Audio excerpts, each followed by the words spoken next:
No, don't do it!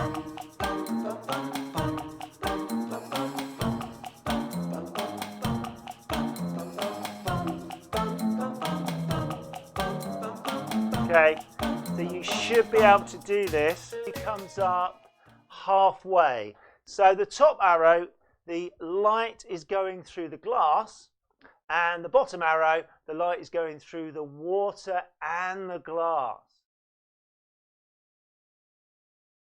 You ready?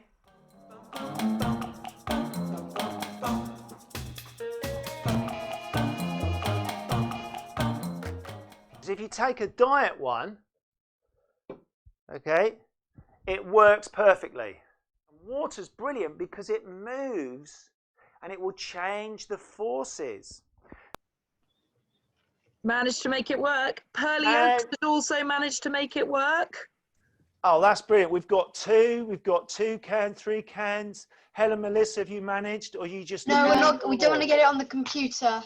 So we'll try it again without so much water. So here we go. Ba-ba-da-ba-da. Oh, that's better. How about that? Tell you what, I'll just hold that up. How cool is that? How cool. You can do that. Ooh. Ooh. Ooh.